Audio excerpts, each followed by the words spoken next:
Halo RRI. Halo RRI. Halo RRI. Halo RRI hadir setiap Senin dan Jumat dari pukul 9 sampai dengan pukul 10 pagi. Anda bisa sampaikan semua keluhan, masalah, atau informasi melalui line telepon 0362 24644 atau WhatsApp 0811 399 9790 dan media sosial RRI Singaraja. Suarakan masalah Anda dan temukan solusinya bersama Halo RRI.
Halo RRI.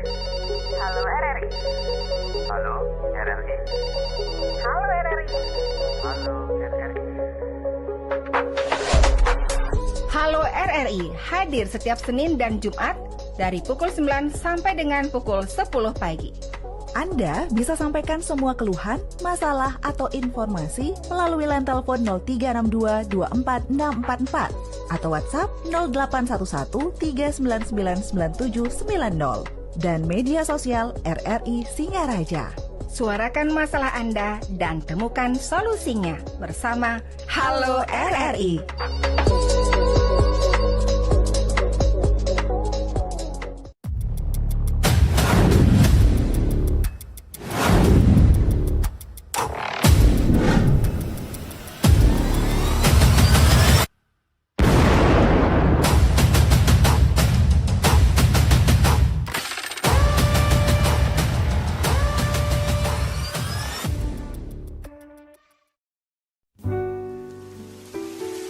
Udah beberapa hari ini kok hujan terus ya? Emang kenapa sih? Ya kan aku pengen jalan-jalan, mau liburan. Masa liburan di rumah terus? Ya ampun, gitu aja murung. Justru karena lagi hujan, bagus buat istirahat. Lakuin aktivitas produktif di rumah, baca buku, nonton tayangan bermanfaat. Kan healing itu gak harus keliling-keliling. Aduh.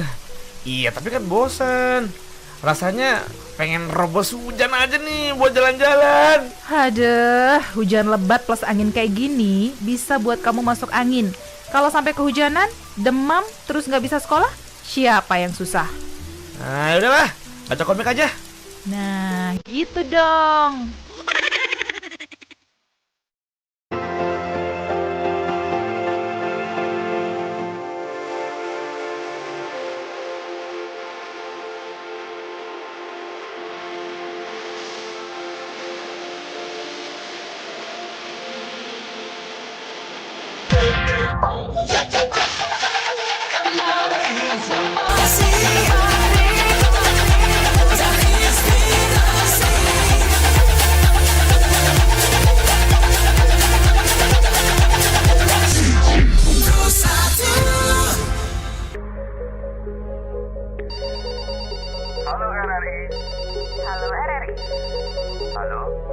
Halo RRI. Halo RRI. Halo RRI hadir setiap Senin dan Jumat dari pukul 9 sampai dengan pukul 10 pagi.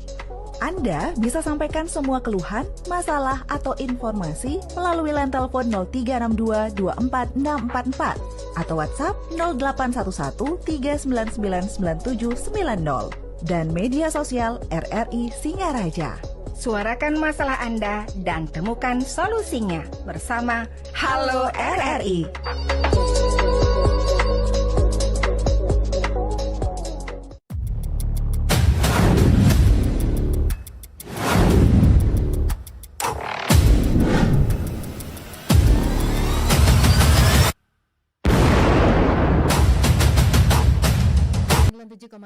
FM Pro 1 RRI Singaraja siaran kanal informasi dan inspirasi. Pendengar membangun desa, siang hari ini kami akan sharing seputar topik mengembangkan wisata bahari ya, bersama narasumber Bapak I Ketut Wiryadana selaku Ketua Yayasan Banyumilir.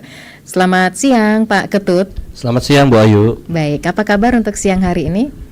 Salam sehat, salam luar biasa. Salam luar biasanya Ya. itu mencakup kesemuanya berarti Kesemuanya. ya. Oke. Termasuk juga dengan program-program dari Banyumilir sendiri itu yang membuat kita lebih bersemangat gitu ya Pak Ketut ya. Ya, karena kalau kita berbicara Banyumilir itu adalah suatu konsep keberlanjutan kehidupan. Jadi kalau kita berbicara kehidupan, ya tentu kita harus berbicara komponen-komponen penting yang bagaimana kita bisa memperkuat keberlanjutan itu untuk diri kita dan lingkungan sekitar kita. Oke, Ya. baik ya. Ya, yang pastinya memang apapun yang dilakukan begitu ya Pak ya, kegiatan apapun yang sudah namanya menyentuh ke masyarakat, apalagi untuk kepentingan bersama, itu memang kesejahteraan otomatis vibrasi positifnya dapat gitu ya Pak ya. Ya, kalau kita berbicara masalah masyarakat ini memang suatu hal yang sangat unik ya. Karena ilmu dalam manajemen masyarakat itu di setiap wilayah dan tingkatan itu berbeda-beda.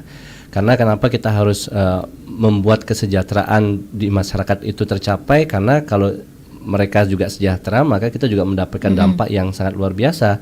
Karena lingkungan yang sehat itu membuat diri kita juga akan semakin sehat, kan begitu ya Bu Ayu ya. Jadi makanya ketika kita ingin membangun dari desa, maka kita berpikir bagaimana bisa mensejahterakan masyarakat itu terlebih dahulu untuk membuat dukungan yang kuat, fondasi yang kuat di desa untuk desa lebih maju. Nah, gitu. benar sekali Pak Ketut. Ini memang bukan menjadi tanggung jawab Pak Ketut saja, bukan menjadi tanggung jawab sendiri ya Pak ya. Ini tanggung jawab kita bersama Betul, ya, betul. namanya membangun desa Betul, begitu ya. betul. Dan memang kebetulan sekali topik siang hari ini terkait dengan membangun desa. Salah satunya mengembangkan wisata bahari ya. Mungkin bisa disampaikan Pak Ketut, selama ini program Asta Cita yang sudah berjalan di Desa Kalibukbuk itu sejauh mana begitu, dan program-programnya apa saja yang sudah menyentuh ke masyarakat? Ya, sebelum saya menyampaikan itu, izinkan saya mengaturkan penganjali umat. Om Swastiastu. Swastiastu. Assalamualaikum warahmatullahi wabarakatuh. Salam sejahtera buat kita semua. Shalom, namo buddhaya. Selamat siang tentunya kepada pendengar RRI Pro 1 ya, Singaraja, dan atas kesempatan juga kita bisa sharing ya berkaitan dengan bagaimana kita mengembangkan desa wisata bahari. Karena kita merujuk pada desa dulu, membangun desa pada poin Asta Cita dari pemerintahan kita, dari pemerintahan Bapak Prabowo dan Bapak Gibran. Jadi ada poin ke-6 yaitu bagaimana membangun desa. Nah, desa sebenarnya pada dasarnya sudah tertuang dalam Undang-Undang Desa ya, nomor 6 tahun 2014, yang berkaitan dengan kewenangan desa itu sendiri yang mencakup wilayah dan bagaimana mengatur pemerintahannya. Nah, kebetulan kalau kita berbicara desa wisata bahari, itu hanya potensi dan wilayahnya saja yang dekat dengan wilayah pesisir dan laut. Nah, kebetulan kalau kita berbicara skup Bali dulu, Buleleng. Nah, Buleleng itu kan memiliki, kalau tidak salah itu garis pantai sekitar 157,05 km ya. Itu terbentang dari timur ke barat. Nah, kemudian wilayah kita ini memang ada desa-desa yang sangat bersentuhan langsung dengan wilayah pesisir. Itu cukup banyak yang ada di Buleleng. Nah, salah satunya adalah di desa saya sendiri. Di desa saya, Desa Kalibukbuk, yang merupakan bagian dari Sentral Lovina, yang tentu sudah banyak orang yang tahu ya tentang pengembangan wisata yang ada di sana. Nah, objek wisata yang ada di wilayah pesisir tentu kita harus pahami bahwa kewenangan terkait masalah pesisir dan darat itu ada undang-undang yang mengatur ya. Jadi kalau saya tidak salah itu Undang-Undang Nomor 1 Tahun 2024 tentang kewenangan pengelolaan wilayah pesisir dan laut dan pulau-pulau kecil. Itu memang lex specialis, artinya khusus dia diatur secara undang-undang terkait pengelolaan laut, dan kewenangan laut sendiri itu dilimpahkan kepada provinsi ya, provinsi dan Kementerian Pusat. Nah, sehingga bagaimana desa itu dapat mengelola lautnya dengan baik dan tentu berkelanjutan seperti yang tadi, karena ini merupakan suatu hal yang sangat penting untuk diterapkan dalam proses pemanfaatan sumber daya alam. Karena banyak di antara mungkin wilayah-wilayah lain di Indonesia, kadang ketika sumber daya itu dieksploitasi dalam bentuk pariwisata, tambang dan lain sebagainya, maka akan berdampak pada kerusakan terkadang ya, dan cenderungnya begitu. Nah, oleh sebab itu dengan adanya suatu pola yang baik, yang sistem yang baik dalam pengelolaan wilayah pesisir, apapun yang akan dikembangkan potensi itu baik di bidang pariwisata, ini akan menjadi suatu hal yang maksimal untuk dalam pengembangan desa wisata bahari. Nah, kebetulan Desa Kalibubuk selain sebagai desa wisata juga pada tahun 2022 Bu, kita kebetulan ditetapkan oleh kementerian ya, dari keputusan Dirjen PRL namanya, pengelolaan ruang laut, itu nomor 65 tahun 2022 ditetapkan sebagai desa wisata bahari. Nah, kebetulan satu-satunya ini di Bali, desa wisata bahari. Nah, awalnya kita mendapatkan itu karena dari proses yang cukup panjang dengan masyarakat. Di tahun 2019 pada saat COVID-19 datang, kita dari BPD, kebetulan saat itu saya masih menjadi wakil BPD dan kebetulan saat ini sebagai ketua BPD di Desa Kalibubuk, itu melihat bahwa masyarakat kita ini, khususnya di desa saya, yang memanfaatkan 85% memanfaatkan potensi laut sebagai sumber pendapatan, baik itu secara langsung tidak langsung ya, misalnya sebagai pelaku, sebagai pemilik restoran, hotel, sangat terdampak dari situasi COVID-19. Nah, kemudian dari BPD melihat keluhan dari masyarakat terkait masalah bagaimana ini peran desa kan begitu ya, kemudian peran pemerintah, dan apakah tidak ada program kreatif dalam mendukung upaya keberlanjutan. Karena kita lihat ternyata pariwisata itu sangat rapuh dalam konteks pandemi ya pada saat itu. Oleh sebab itu kita bisa menggeser potensi laut yang kita miliki dengan apa? Kita melihat potensi tourism yang lain, karena kalau kita berbicara rekreasi saja, kalau kepariwisataan itu kan tidak berbicara rekreasi saja Bu. Jadi ada health tourism, education tourism, kemudian agrotourism, dan ada rekreasi tourism. Jadi kalau kita melihat banyak sekali sebenarnya hal-hal yang bisa kita ambil dari sana. Kemudian kami dari BPD 5 orang berinisiatif untuk mengembangkan ekowisata Desa Kalibubuk pada saat itu dengan melakukan studi banding terlebih dahulu ke beberapa tempat yang memang sudah luar biasa ya, pengembangan konservasi, kemudian pengembangan masyarakatnya. Nah, dari sana kita menyusun sebuah rencana jangka panjang Bu. Kemudian kita juga menyusun peraturan desa. Karena dalam konteks kami di pemerintahan juga, dan bagian yang terlibat dalam mendukung pemerintahan di BPD itu, kita harus membangun suatu sistem di mana pola pemerintah juga tidak boleh lepas tangan terkait dalam pengelolaan pariwisata. Yang saya lihat memang selama kami belum menyusun peraturan desa itu memang terjadi banyak simpang siur dalam hal pengelolaan laut. Jadi diatur oleh pribadi, kemudian kelompok-kelompok yang sebenarnya mereka tidak memiliki legalitas terhadap laut itu sendiri. Nah, memang saya banyak belajar dari sini bahwa ternyata ketika kita mengembangkan laut sebagai sumber wisata, maka sebenarnya laut itu kan tetap memiliki kewenangan, dimiliki oleh kewenangannya oleh Kementerian Pusat ya, KKP ya, Kementerian Kelautan, bukan Kementerian Pariwisata. Tapi Dinas Pariwisata atau Kementerian Pariwisata itu memanfaatkan.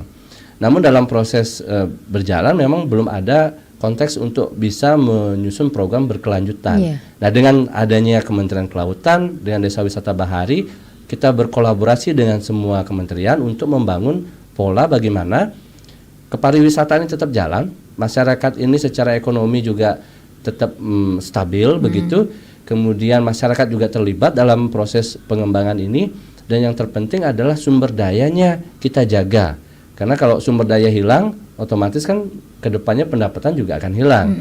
Dan ini sebenarnya berdampak signifikan terhadap yang kita jual saat ini. Jadi dolphin dan dolphin ya dan terumbu karang yang merupakan aset dari semua pelaku pariwisata bahari sebenarnya di Buleleng ya, itu terancam begitu ya, karena sumber makanan mereka mungkin berkurang, kemudian ekosistem terumbu karang sebagai daya tarik snorkeling dan diving juga itu rusak. Akibat apa? Tidak adanya upaya yang serius dalam memberikan konteks keberlanjutan dalam hal ini. Begitu mungkin di awal ya. Dalam saya bisa menceritakan hal ini, dan kemudian kami berjalan membentuk kelompok masyarakat pengawas namanya, yang memang pada dasarnya kelompok yang diberikan kewenangan sesuai dengan undang-undang. Kemudian ada undang-undang nelayan juga nomor 7 tahun 2016. Itu ada 2, Bu.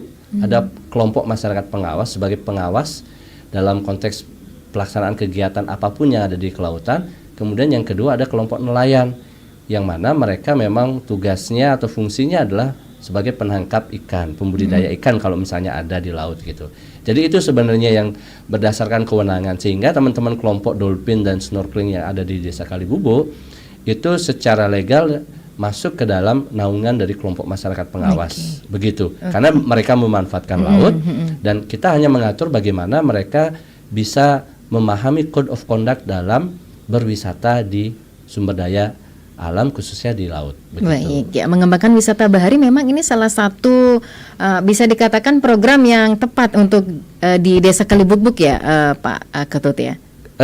Ini sebenarnya merupakan program yang sangat tepat di semua wilayah pesisir ya, karena memang kalau kita melihat dalam survei SDGs, jadi Sustainable Development Goals, itu ada blue economy ya, kalau tidak salah itu kita lihat bahwa potensinya cukup besar untuk dikembangkan, karena diversifikasi dalam proses pengembangan potensi laut itu tidak hanya berbicara di lautnya saja, tapi di daratnya kita bisa mengembangkan budaya-budaya yang berkaitan dengan kelautan yang bisa kita tunjukkan. Kemudian juga di kelompok kemarin sebelum kita membuat yayasan Banyu Milir ini, jadi kita mengembangkan virtual reality yang berkaitan dengan wisata virtual bawah laut 360. Jadi teman-teman itu tidak hanya maksudnya tidak perlu langsung turun ke laut menyelam, tapi mereka tinggal menggunakan kaca yang sudah kita setting Google ya, pakai VR itu. Kemudian mereka bisa merasakan sensasinya di bawah laut tanpa harus menyelam terlebih dahulu. Kemudian juga ada beberapa metode lain yang kita terapkan. Jadi untuk menjaga itu ya. Jadi yang kita miliki adalah ROV. Jadi kayak drone bawah laut untuk melakukan survei pemetaan bawah laut. Karena memang selama ini pelaku pariwisata yang menjual tentang laut itu sangat kurang terhadap literasi kelautan ya, Bu. Misalnya saja jenis karang, kemudian jenis ikan, kemudian di kedalaman ini ada apa. Nah ternyata data-data itu selama ini kita tidak dapat di Desa Kalibubuk. Kita berbicara skop desa dulu ya, karena ini saya sharing berdasarkan pengalaman dari 5 tahun yang lalu kita merancang ini. Dan di sana baru kita berpikir bahwa apa yang bisa kita jual kalau di pariwisata kalau sumber dayanya kita tidak tahu, potensi pengembangannya kita tidak tahu. Makanya selama dari tahun 2019 2022 kita diberikan bantuan berupa alat selam dari Kementerian Kelautan. Kemudian kita melakukan survei-survei secara simultan ya, setiap minggu. Kemudian juga ada edukasi, kita kerjasama dengan universitas-universitas baik di luar negeri dan di Bali, Udayana, Undiknas, Undiksa. Untuk apa? Untuk bisa membagi kue literasi yang bisa mereka berikan. Contoh misalnya di Undiksa bisa membagi yang berkaitan dengan ilmu kelautan. Kemudian juga kita bekerja sama dengan Balawista untuk apa? Untuk mereka tahu standar keamanan, kan begitu.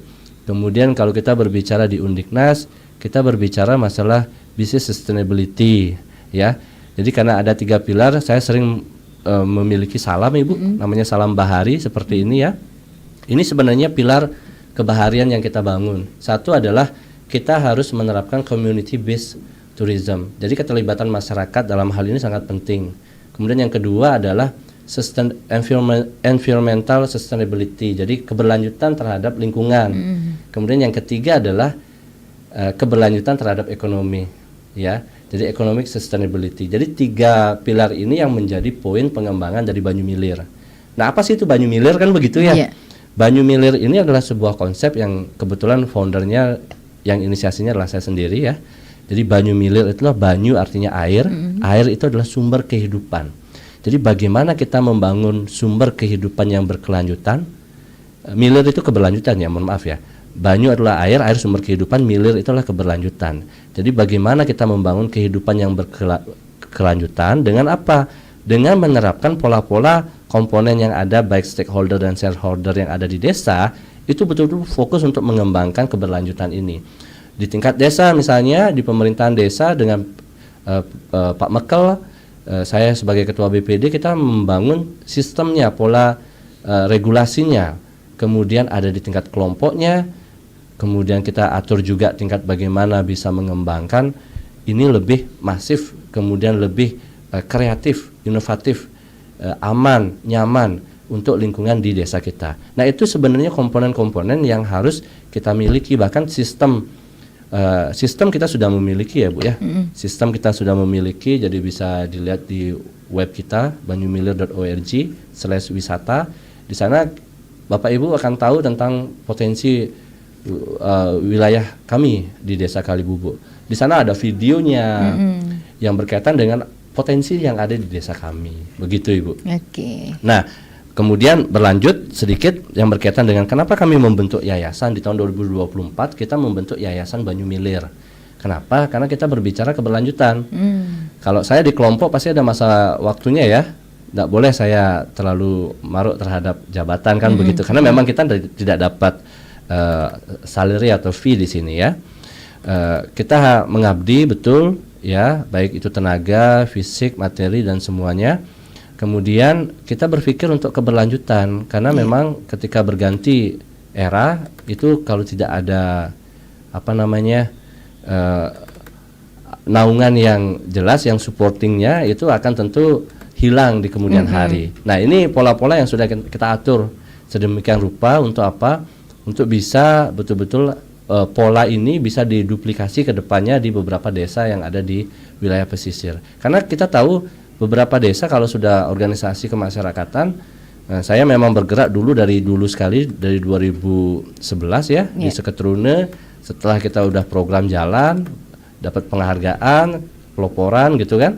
Kemudian setelah udah selesai, maka ya hilangnya bukan karena apa, karena takut untuk melanjutkan program yang sudah ada gitu. Jadi ini yang perlu kita pikirkan, memang di lingkup desa masih kami carikan formulasi untuk bagaimana menciptakan regenerasi yang lebih baik, regenerasi yang dapat melanjutkan atau lebih meningkatkan apa yang sudah kita miliki sebelumnya. Oke, Gitu. baik. Berarti cocok juga nih sebagai ketua Yayasan Banyu Milir, karena kalau dilihat potensi di Desa Kalibubuk, di Lovina itu kan memang banyak sekali potensi, terutama di banyak melirik tentang dolphinnya begitu ya Pak Ketut ya. Ataupun yang sering berkunjung ke Lovina juga begitu, berdekatan dengan Desa Kalibubuk.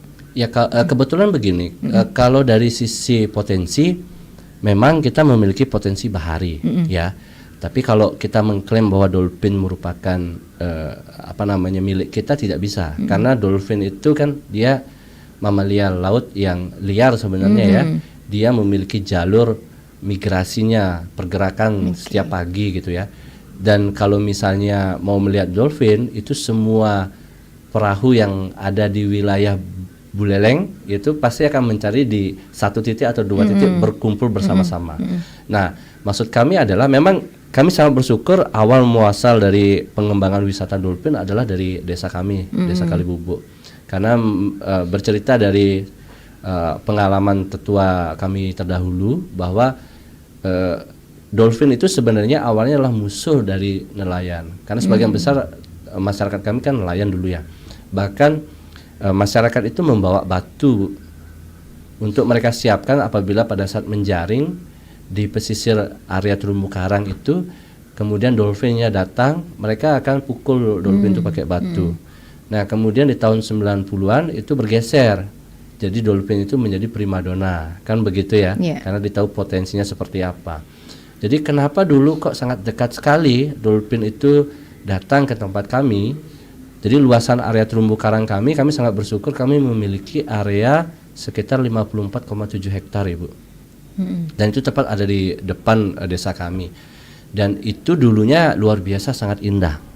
Pengalaman dari tetua yang lama, pengalaman dari senior-senior saya, kan begitu ya. Jadi luar biasa di sini terumbu karangnya gitu. Tapi setelah kami datang dan meninjau, memang kerusakannya luar biasa juga, hampir 80% lebih sekarang kan. Nah, itu akibat apa? Akibat memang suatu keberlanjutan yang tidak mereka terapkan, baik misalnya cara menangkap ikan berlebih, merusak terumbu karang. Padahal terumbu karang itulah rumah bagi ikan-ikan kecil ya. Kalau kita lihat rantai makanan, kenapa dolphin bisa datang? Karena mereka melihat sumber makanan di area itu. Jadi sebenarnya tidak ada salahnya kita kalau ingin menjaga dolphin agar berkelanjutan, maka jagalah sumber makanannya. Di mana sumber makanan itu adalah di mana makanan itu bisa bersembunyi, bisa bertelur, bisa hidup ya. Jadi di area terumbu karang. Nah, ini sebenarnya satu kesatuan yang tidak bisa dilepaskan ya. Sehingga kalau kita ke depan, harapan kami, karena kita nggak bisa berbicara dolphin itu menjaga itu hanya untuk desa kami saja ya. Ada desa-desa tetangga. Kalau tidak salah 129 desa yang ada di apa namanya, di Buleleng, dan sebagian besar memang ada di wilayah pesisir ya. Nah, itu kita harus bersatu padu untuk apa?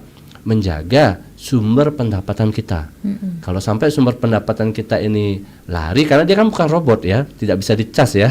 Jadi dia makhluk hidup yang punya feeling, mamalia yang pintar, dia tahu di mana dia terganggu, dan tentu akan mengubah pola kebiasaan dolphin itu kalau itu tidak dilakukan secara bijak. Kita melihat dolphin misalnya mengganggu jalur perlintasan dolphin, kemudian menghidupkan mesin yang terlalu keras, kan begitu ya, mengganggu sonar-sonarnya dia, sehingga pasti akan mengganggu pola kebiasaan hidup dari dolphin itu sendiri. Nah, itu mungkin Bu yang bisa kita kasih gambaran terkait masalah potensi yang ada di desa kami. Wah, luar biasa ya. Ya, selain itu juga memang kalau di Kalibubuk potensinya yang lain adalah memang kita jumlah akomodasi perhotelan untuk menginap itu kan cukup besar ini. Jadi kalau berbicara masalah kunjungan wisata, tentu desa kami potensinya cukup besar sebagai tempat singgah bagi wisatawan. Ke depan setelah sudah tempat singgah, maka tinggal kita membangun atau membentuk suatu aktivitas-aktivitas kepariwisataan yang mendukung ya. Tidak perlu merubah tempat kita menjadi modern gitu, karena orang luar pasti akan berbicara datang ke sini untuk melihat pola-pola tradisional yang tentu unik, tidak ada di desa lain di tempat mereka, mungkin begitu ya. Oke, Ya. wah luar biasa ya pemaparan dari narasumber pendengar dalam membangun desa hari ini, tepatnya mengembangkan wisata bahari. Tadi panjang lebar ya disampaikan oleh narasumber mengenai mengembangkan wisata bahari yang ada di desa Kalibubuk, dan ini sangat menjanjikan sekali ya Pak Ketut ya. Sangat dengan menjanjikan. pengembangan wisata bahari ini, apa kira-kira yang bisa efek luar biasanya kepada masyarakat dalam pengembangan wisata bahari tersebut, Pak? Dampaknya ya, kalau kita menjaga keberlanjutan dengan pola yang tadi saya sampaikan itu, maka dampaknya tentu sumber daya alam itu tidak akan hilang ya, dan akan tetap meningkatkan branding dari desa itu sendiri atau dari masyarakat itu sendiri terhadap apa yang mereka jual. Hanya saja sekarang memang kita tinggal membutuhkan waktu. Memang selama 5 tahun perjalanan kami itu banyak tantangan sebenarnya, dan dalam prosesnya itu memang kita memerlukan waktu yang tidak sedikit ya Ibu ya. Belum bisa kita kategorikan berhasil, tapi kalau tidak ada pondasi awal yang kita bentuk yang rapi gitu ya, maka ini juga akan mustahil untuk berkelanjutan. Nah, dengan pola-pola seperti ini tentu manfaatnya akan luar biasa ke depan ketika pola terbentuk, sistem terbentuk, karena dalam mengelola sumber daya tidak mungkin kita egosentris ya, egonya sendiri-sendiri gitu, saya punya mengklaim ini mengklaim itu, nggak bisa, karena ini adalah untuk kepentingan masyarakat, dan karena sumber daya alam itu adalah sumber daya alam yang besar, tidak mungkin kita bisa menjaga sendiri ya kan? Makanya di awal itu adalah bagaimana masyarakat community based tourism itu harus betul-betul dikuatkan dengan apa? Dengan literasi, dengan pendekatan ke masyarakat. Kita mengadakan kegiatan yang untuk tujuan apa? Misalnya beach clean up. Kita mengadakan seminggu itu 2 kali kalau di kelompok kami. Jadi tujuannya apa? Kita harus menyadari bahwa turis datang itu, wisatawan datang itu, satu, di luar karena potensi wisata, pasti karena kenyamanan, kebersihan, dan keamanan. Nah, ini menjadi hal yang sangat penting harus mereka lakukan. Tidak bisa istilahnya hanya mengandalkan kepariwisataan yang di laut saja tanpa mereka aware terhadap lingkungan sekitar. Kembali kepada lingkungan ya, karena kalau kita menjaga lingkungan bersih, mereka nyaman, mereka aman, komunikasi kita juga bagus, maka itu akan luar biasa. Karena pengembangan berikutnya adalah di sumber daya manusianya, selain ada literasi, mereka juga harus memiliki kualifikasi yang memadai di bidang pariwisata ya. Contoh misalnya menjadi guide, berbahasanya bagaimana, kan begitu ya. Kemudian kalau kami di kelompok masyarakat, kerjasama antara pemerintah Desa Kalibubuk dengan Yayasan Banyu Milir, itu kita menguatkan masyarakat lokal menjadi diver yang ke depan akan harapan kami profesional. Jadi kita mengadakan pelatihan misalnya open water dive di tingkat level 1, level 2, dan ini sertifikasinya adalah sertifikasi internasional. Nah, pembiayaan pun kita sharing dengan pemerintah. Jadi pemerintah desa, kemudian yayasan, kita bergabung untuk mencari bibit-bibit yang kiranya bisa menjadi guardian ya, penjaga, dan juga bisa menjadi guide yang secara profesional diakui di tingkat skala internasional. Nah, itu sebenarnya tidak bisa kita hanya berbicara saya bisa menyelam, tapi saya mengambil paket menyelam. Ternyata setelah dicek Anda tidak memiliki kualifikasi sebagai penyelam yang tersertified oleh lembaga internasional. Nah, itu kan sangat lucu ya. Makanya secara beriringan kami membangun sistemnya, kami membangun SDM-nya, kami membangun regulasinya, dan tentu fundingnya juga harus jelas. Bagaimana dengan adanya peraturan desa, maka desa itu secara nomenklatur dapat menganggarkan dana-dana di dana desa ya Bu.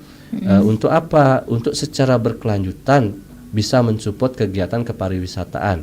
Dan ketika dia sudah mandiri, maka desa tentu dapat memetik hasilnya di sana. Makanya prosesnya itu tidak bisa dalam waktu 1 tahun 2 tahun. Dan kita sangat bersyukur selama ini dibantu juga oleh Kementerian KKP Bu, melalui pendanaan Dewi Bahari, Desa Wisata Bahari programnya, itu secara multi-years. Jadi multi-years kita dibantu untuk alat dive, kemudian dibantu untuk mesin-mesin penghasil oksigen, kemudian juga ada boat kita diberikan. Untuk apa? Betul-betul pola ini ketika sistem sudah terbentuk, regulasi sudah terbentuk, orangnya sudah terbentuk, kemudian programnya ada, maka ini menjadi satu kesatuan yang sebenarnya indah untuk dilihat dalam proses pengembangan berkelanjutan. Tinggal dibangun saja ini sebenarnya, karena di tingkat desa itu saya kira membangun apapun sumber daya itu bisa dijalankan di tingkat desa. Tapi ingat bahwa dalam proses mengambil keputusan tentu kita tidak boleh menutup suatu pemikiran-pemikiran di masyarakat. Karena kebetulan saya kalau di BPD tentu ketika menyusun ya, menyusun RKP melalui musyawarah desa, tentu kita mendengarkan aspirasi dari semua komponen masyarakat. Tinggal kita menentukan skala prioritas berdasarkan skala desa, begitu. Oke, wah luar biasa ya perbincangan, dan sangat menarik ya siang ini perbincangannya ya Pak Ketut Wiryadana. Ini memang benar-benar sudah mendapat perhatian juga dari pemerintah Kabupaten Buleleng sendiri ya Pak Tut ya, dan beberapa pihak terkait yang sudah mendukung begitu ya pengembangan ataupun mengembangkan wisata bahari yang dari Banyu Milir sendiri selaku ketua yayasan ya. Baik Pak Ketut, mohon izin kita jeda sejenak ya. Kita akan lanjutkan perbincangan setelah jeda berikut ini.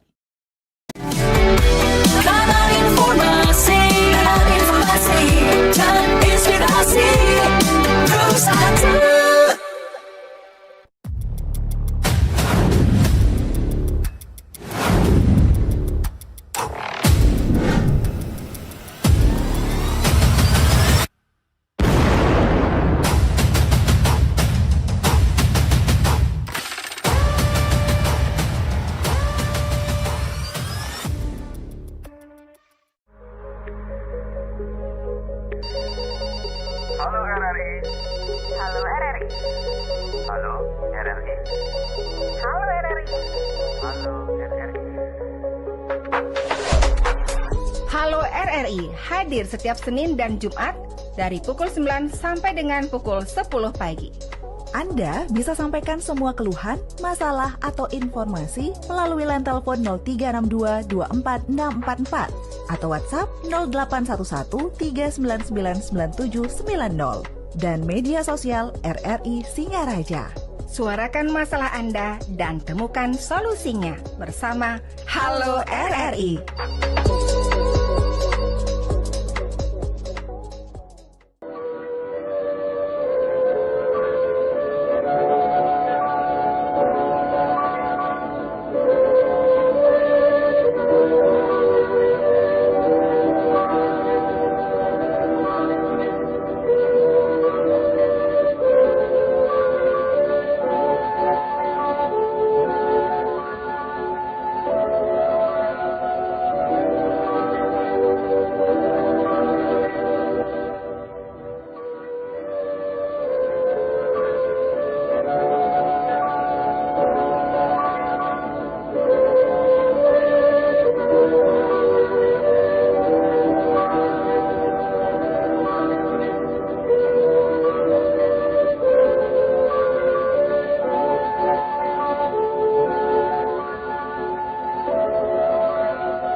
Halo RRI.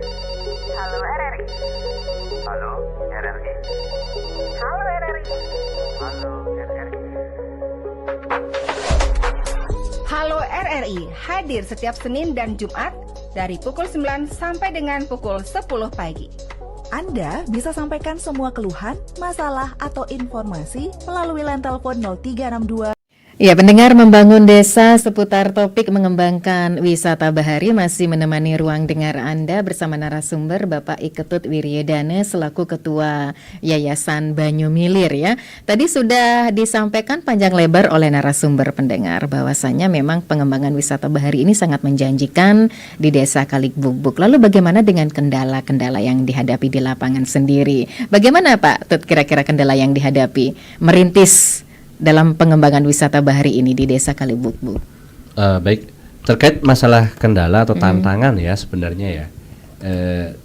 Kalau kendala sih sebenarnya nggak terlalu ini ya, maksudnya tantangan lebih keren sih bahasanya ya. Tantangan, ya, oke siap. Berarti Jadi, setelah ada kendala ada tantangan, biasanya nggak begitu ya Pak Tut? Atau iya. tantangan dulu yang dihadapi, ditemui baru kendala. Oke siap. Oke, jadi gini, pada intinya ketika kita masuk setelah kita juga pelajari tentang pola-pola yang dibentuk dalam proses kepariwisataan di desa kami dan potensi-potensi lain. Yeah. Memang kendala seperti di sumber daya manusia itu memang menjadi kendala sebenarnya yang tentu perlu kita tingkatkan melalui program. Kemudian banyak dari masyarakat itu sebenarnya acuh tak acuh gitu ya. Kemudian tidak a priori gitu ya. Tapi sebenarnya mereka tidak salah. Karena kita dulu tidak membangun sistem, mengenalkan sistem itu yang sebenarnya mereka ketika mereka sudah tahu, saya rasa mereka sudah paham. Karena saya menjalannya 5 tahun ternyata mereka bukannya tidak mau ikut, tapi karena mereka tidak tahu sebelumnya tentang literasi berkaitan dengan kebaharian dan kepariwisataan.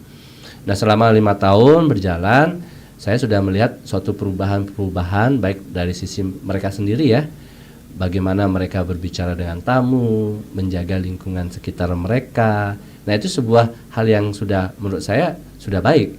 Ya, kemudian kendala berikutnya mungkin karena tantangannya adalah sumber daya yang kita kelola atau yang kita jual itu, tanda kutip ya, itu adalah sumber daya alam kelautan. Jadi misalnya kayak terumbu karang ya, terumbu karang itu rusak gitu misalnya.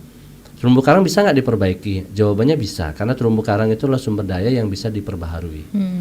Dia merupakan hewan, simbiosis antara hewan dan alga. Jadi Scleretania dan Zooxanthellae namanya secara ilmiahnya. Mereka bisa kita budidayakan, bisa kita transplantasikan, restorasi juga area yang rusak menggunakan metode-metode yang sudah familiar ya di dunia konservasi. Nah, tantangannya adalah sebenarnya pada saat dikonservasi di kebaharian, khususnya di terumbu karang, adalah sarana dan prasarana. Nah, awalnya kita memang tidak memiliki sarana prasarana, kemudian diberikan bantuan oleh Kementerian Kelautan Pusat ya. Kemudian setelah berjalan kita diberikan boot juga, kemudian diberikan juga alat penghasil udara ya. Karena kita tidak bisa bernapas sesuai dengan normal seperti kita di darat. Nah, kendalanya memang di sana, sehingga proses kita melakukan perbaikan terhadap area terumbu karang itu memakan waktu yang cukup lama ya, tidak sebentar itu. Kemudian juga kami juga men-share bahwa dalam proses 54,7 hektar area yang kita miliki, belum semua kita bisa jangkau. 5 tahun saja bisa kita lihat 5% area yang bisa kita identifikasi ya. Kemudian bisa kita cek, kemudian bisa kita lakukan perbaikan. Belum lagi kita melakukan promosi-promosi untuk apa? Untuk bisa mendapatkan biaya-biaya ya. Karena seperti yang saya bilang tadi, keberlanjutan ekonomi dalam menjaga keberlanjutan lingkungan itu pasti di fundingnya ya.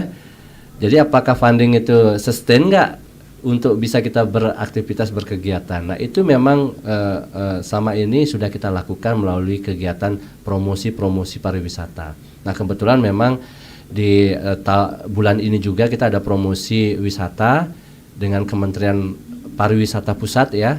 Kemarin kita bertemu dengan Ibu Wakil Menteri, kita diskusi berkaitan pengembangan wisata Desa Kalibubuk, dan diberikan undangan kemarin untuk mengikuti pameran di Mall Bali Galleria untuk mengenalkan tentang Desa Kalibubuk seperti apa. Nah, itu salah satu media seperti sekarang di RRI juga memberikan kami ruang untuk kami share tentang apa yang kami lakukan, dan tentu kalau ada yang mau support donasi ya silakan untuk pengembangan desa wisata yang kita miliki di Desa Kalibubuk. Wah, masih di sana terkendala ya Pak ya? Kendalanya paling di sana saja. Tapi masih bisa teratasi kan begitu ya Pak? Ya, teratasi masih bisa, hanya masalah waktu saja. Karena kan waktunya maksud saya adalah dalam proses bisa menghasilkan 100% pencapaian itu untuk di kelautan memang butuh biaya yang cukup besar, kemudian masyarakat mindsetnya langsung seketika berubah gitu kan, karena kita memiliki penduduk sekitar 7.000 sekian, tidak semua memiliki persepsi yang sama. Apalagi ketika kita membangun sistem, kan ada yang mungkin terhalangi oleh sistem yang kita bangun kan, begitu merasa bahwa saya sudah nyaman kok, tapi kan kita tidak bisa berbicara satu orang. Sistem ini berbicara untuk mengatur keseluruhan orang, kemudian mengatur kesejahteraan tidak pada titik satu orang. Bagaimana kesejahteraan ini dimiliki, didapatkan oleh semua masyarakat yang ada di sekitar, sehingga dalam proses menjaga kan bisa semuanya bisa menjaga, karena mereka merasa mendapatkan kepentingan di sana. Kalau satu orang menjaga laut kan tidak mungkin, Bu, ya kan? Nah, betul. Itu yang pola-pola mindset itu yang ingin kami tetap berikan kepada masyarakat. Ya, kita tahu masyarakat kan hanya butuh waktu ya.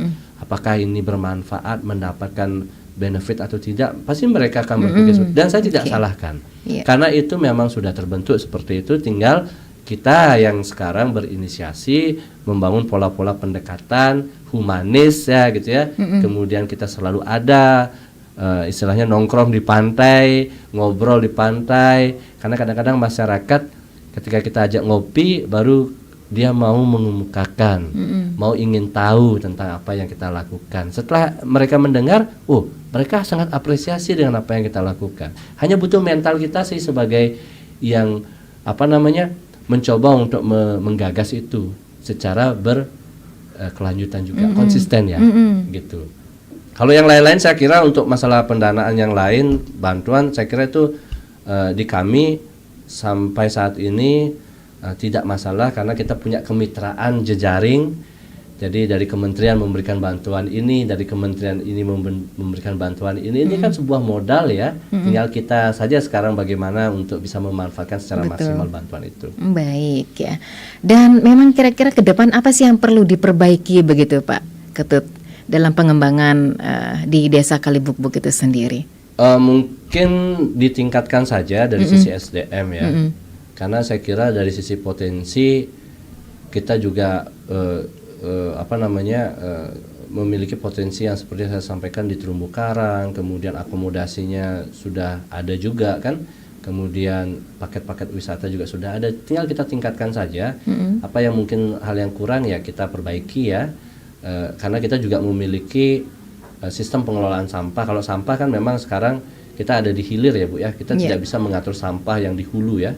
Desa kita ada di hilir, sehingga ketika musim-musim tertentu kendala sampah itu hal yang wajar. Tapi karena sudah kita memiliki program beach clean up, ya itu sudah minimal sudah teratasi kan begitu ya. Jadi sebenarnya hal-hal itu ya perlu kita kolaborasikan di tingkat antar desa, skala desa lebih luas ya, antar desa tetangga. Bagaimana kita bisa menjaga lingkungan agar sama-sama kita mendapatkan manfaat di sana gitu. Oke, baik. Kira-kira untuk kedepannya juga nih dari Banyumilir sendiri, apa yang menjadi target gitu Pak Ketut? Target saya adalah, target kami ya, target kami adalah ingin mengambil segmentasi turis yang berbeda. Tadi saya sampaikan bukan hanya berbicara masalah rekreasi saja, tapi apakah bisa dengan adanya potensi yang kita miliki, kita bisa mengambil segmentasi masyarakat yang berbeda atau peneliti ilmuwan gitu kan, misalnya datang berkunjung ke desa kami, sehingga ini akan menjadi diversifikasi dari produk wisata ya, pariwisataan ya. Kemudian yang kedua, tentu dengan adanya teknologi, kami sedang mengembangkan juga teknologi VR, teknologi 360, seolah-olah mereka bisa menikmati bawah laut secara real, karena kita ambil video 360 ya di bawah laut. Kemudian kita juga tahun ini ada support dari PLN Peduli ya untuk membangun sekolah bahari Banyumilir. Jadi kenapa kami membangun sekolah bahari? Karena kita melihat fenomena gini. Jadi masyarakat yang sudah lingsir ya, udah tua-tua itu yang sering saya ajak ngobrol, ya memang mereka punya keterbatasan dalam hal literasi ya berkaitan dengan itu. Tapi next untuk generasi berikutnya bagaimana? Nah, banyak teman-teman atau masyarakat kami, anak-anak muda itu yang langsung keluar gitu loh, ya meninggalkan desa kan, padahal desa memiliki potensi yang besar gitu. Nah, kita ingin melalui pendidikan di tingkat TK dan SD, mereka sudah mengetahui tentang keindahan potensi laut yang mereka miliki. Tidak hanya mereka temukan di video YouTube, oh nih kok lautnya bagus, padahal di desa kita juga ada. Nah, siapa yang bergerak untuk bisa mempromosikan desa? Nah, disinilah Banyumilir. Jadi kita membuat sekolah, ada perpustakaan baharinya, kemudian nanti ada labnya juga. Ini karena skala multi years ya untuk fundingnya dan programnya ini, dan kita melibatkan banyak komponen, baik komponen masyarakat lokal, kemudian juga para praktisi baik dari universitas yang bisa mensupport berkaitan dengan pendidikan bahari ini. Kita kerjasama juga dengan kepala-kepala sekolah di TK sama SD yang ada di desa kita. Wah, luar biasa ya. Astungkare di tahun depan itu bangunannya sudah selesai, dan bulan Juli ini kita sudah mulai melakukan sosialisasi kepada kepala-kepala sekolah yang ada di tingkat desa untuk mengenalkan tentang apa yang memang rencana program yang kita lakukan, untuk memberikan pemahaman kelautan kebaharian untuk anak-anak di tingkat sekolah dasar. Kalau untuk kurikulumnya untuk modulnya, RPP-nya dari sisi pendidikan itu sudah semua selesai. Ya, tinggal kita eksekusi saja di bulan Juli nih. Oke, ini rencananya. baik ya. Ini karena waktu tanpa terasa ya Pak Ketut Sudah ya. 1 jam ya. Hampir mendekati 1 jam. Yang terakhir Pak Ketut, harapan mungkin ke depan kepada khususnya kepada masyarakat yang ada di desa Kalibukbuk ini terkait obrolan kita siang hari ini. Ya, harapannya adalah mari kita menjaga alam yang kita miliki, karena kita tidak berbicara dalam waktu yang singkat berbicara pada diri kita. Ini kita berbicara pada regenerasi anak-anak kita. Mari kita jaga dan berikanlah legacy yang baik kepada mereka untuk mereka dapat menikmati apa yang sebenarnya kita nikmati saat ini. Jangan sampai sudah rusak sekarang dan anak-anak tidak dapat menikmati apa yang sudah dimiliki oleh alam sebelumnya. Mungkin itu saja sih, karena semuanya masyarakat saya sebagian besar dan hampir semualah mendukung dalam proses pengembangan ini di Banyumilir. Terima kasih atas waktunya dan terima kasih, mohon maaf kalau ada hal-hal yang kurang berkenan karena ini waktu singkat. Saya agak sedikit cepat pemaparannya karena poin-poinnya ya memang harus dipahami, tidak bisa secara kasat mata kita bisa berbicara dalam satu perspektif ya. Terima kasih. Baik, yang namanya pengembangan wisata bahari ya pendengar itu lebih difokuskan pada pelestarian lingkungan, peningkatan ekonomi masyarakat dan pengembangan atraksi wisata bahari tentu saja yang berkelanjutan, dan fokus pengembangannya serta beberapa upaya yang dilakukan itu sudah dari salah satunya dari Yayasan Banyumilir ya. Terima kasih kepada Bapak Ketut Wiryadana selaku Ketua Yayasan Banyumilir atas waktu dan kesempatannya telah hadir di studio Persatu dalam membangun desa siang hari ini seputar topik mengembangkan wisata bahari. Selamat beraktivitas kembali Pak Ketut. Terima kasih Bu Ayu. Baik dan salam sehat selalu. Pendengar tetap bersama kami di Persatu RRI Singaraja, siaran kanal informasi dan inspirasi. 24644 atau WhatsApp 081139999790 dan media sosial RRI Singaraja.